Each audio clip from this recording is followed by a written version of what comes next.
Я бы вам хотел рассказать сегодня о истории одного из самых примечательных зданий современного Сыктывкара. Это здание пожарной части, которое находится на углу улиц Советской и Орджоникидзе. До революции вот эти улицы назывались, соответственно, Спасская и Покровская. Потому как эти названия они еще будут всплывать. Все-таки наш город до 1917 года имел определенную историю, довольно-таки давнюю и интересную. Здание пожарного обоза, пожарного депо было построено в 1900-1907 годах. Достаточно длительный срок, но строился он в два приема. То есть первоначально был построен первый этаж с каланчой, а потом, спустя некоторое время, был пристроен еще второй этаж дополнительно. О чем я еще тоже буду говорить, зачем это было сделано вот именно так.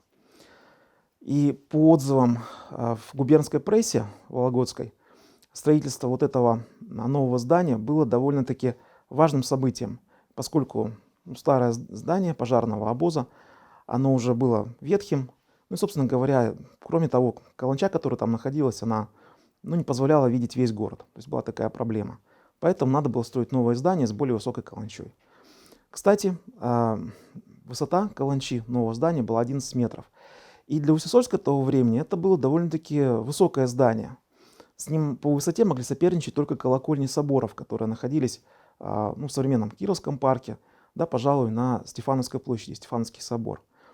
Вот. А вообще в городе было всего-навсего на 1910 год 13 каменных зданий, это 1,5% от общей застройки. И, понятное дело, остальной город был деревянным, и, соответственно, пожары были весьма опасным явлением для Усесольска.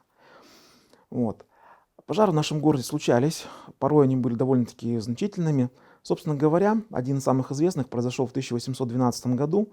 Такая грустная параллель, потому что тогда был печально знаменитый московский пожар, вызванный действиями французов, которые оккупировали старую столицу.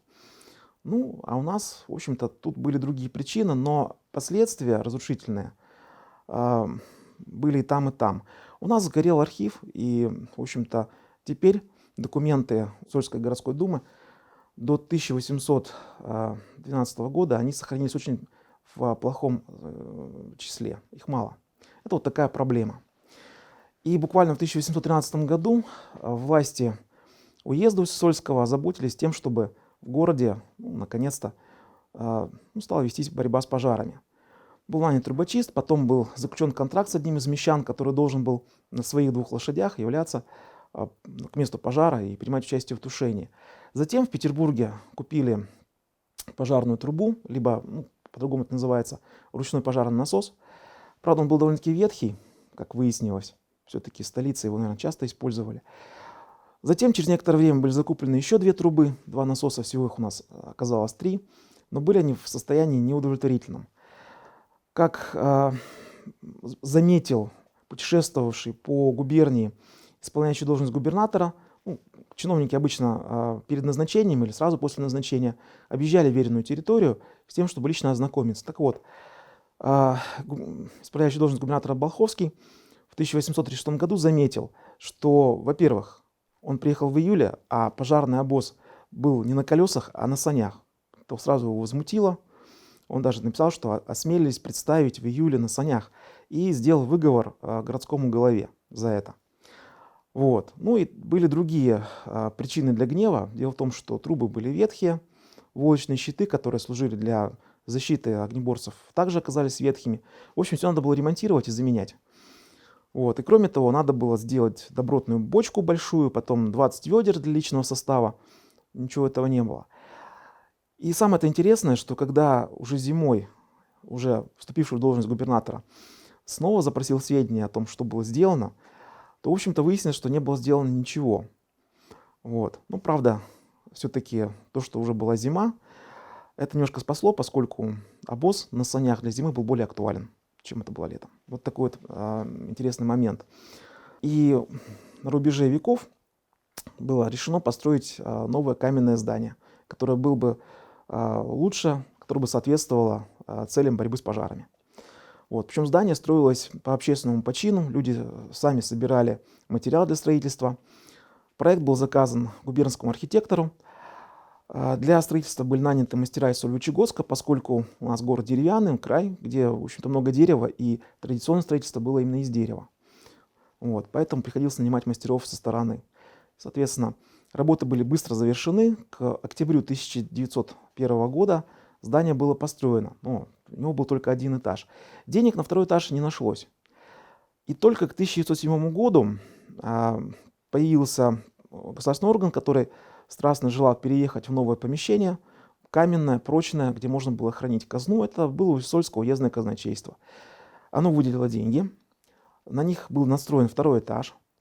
И его, кстати, сразу же сдали на 10 лет в аренду этому самому казначейству. Причем были учтены все пожелания нового заказчика, ну, кто платит деньги, тот, в общем-то, и заказывает музыку. И в помещении под каланчой был сделан усиленный пол, специально для размещения сейфа. Вот. И, соответственно, теперь уже здание приобрело более знакомый нам вид, а с другой стороны, деньги казначейства оказались уже в безопасности. Вот. И до 1917 года вот два ведомства делили между собой это здание. После революции 1917 года здание постепенно стали передавать полностью уже пожарным. И второй этаж через какое-то время уже перешел в ведение противопожарной службы. Вот.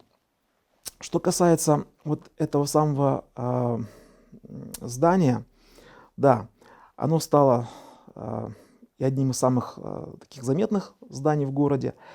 И пожарным действительно тут было лучше служить. В то же время самый первый пожар после его постройки произошел как раз в самом этом здании, на втором этаже, там, где было казначейство. Но он был небольшой, был быстро ликвидирован. И крупных пожаров не было, кроме разве что таких, которые вызывали большой общественный резонанс. В 1910 или 2012 году, тут, к сожалению, запамятовал, произошел крупный пожар в доме купца Комлина. Дом этот находился, в общем-то, на той же улице, что и пожарная каланча, на улице Спасской. На этой улице издревле у нас селились купцы. Это фактически был центр Усть-Сысольска, фактически вот центральная улица была тогда именно там. И, как правило, на первом этаже у купца была лавка, на втором этаже жил он сам. То есть были такие двухэтажные особняки. В данном случае первый этаж сам купец занимал, а второй этаж он сдавал Усть-Сысольскому земскому съезду. И чем этот пожар интересен? Тем, что, во-первых, купец понес большой ущерб. По сведениям Андрея Андреевича Цембера, Андрей Андреевич Цембер — это один из известных усть-сысольцев, основатель Национального архива, Национального музея, земский деятель. Кстати, он также связан с деятельностью добровольного пожарного общества, то есть оставался следующий и там. Так вот, по его данным, у Комлина сгорело имущество на 27 тысяч рублей. Это довольно-таки значимые деньги. Для примера, сам Андрей Андреевич буквально за год до этого пожара капитально отремонтировал свой дом, он у него тоже находился на улице Спасской, за 170 рублей. И купил лошадь со сбруей за 150 рублей. То есть, видите, по современным меркам, это тоже большие траты, но вот обошлись в сумму гораздо меньшую, чем вот, было имущество купца. А чем был интересен пожар? Так тем, что там, на втором этаже, сгорели и деньги земства, и документы. Причем пожар возник в помещении, которое было закрыто снаружи. И вся общественность городская, город-то маленький, поэтому обо всех таких происшествиях судачили еще несколько лет после. То есть это была тема для разговоров, которые можно было вести несколько лет еще. Так вот, все думали, что там какая-то коррупция происходила в земстве, что люди свои следы, своих преступлений защищали. Но потом полиция выяснила, что, в общем-то, никаких поводов для беспокойства не было. Да и, честно сказать, деньги в Усть-Сольском земстве, они были не такие уж и большие. Вот. Но сейчас повторюсь, это происшествие, оно даже попало в губернские газеты. То есть там тоже писали статьи, довольно-таки ехидные, про коррупцию и расходы и так далее. То есть журналисты тоже здесь свою жатву взяли. Вот. И еще один момент, связанный с этим историческим зданием, такой вот, на мой взгляд, несколько курьезный. Дело в том, что неподалеку, на берегу Сысолы, находился городской общественный сад. Это в некоторой степени аналог современного парка Кирова, но только в некоторой степени. Потому как это просто был луг, огороженный по периметру заборчиком. Там были сделаны дорожки, вдоль дорожек были посажены деревья, и в центре находилась беседка.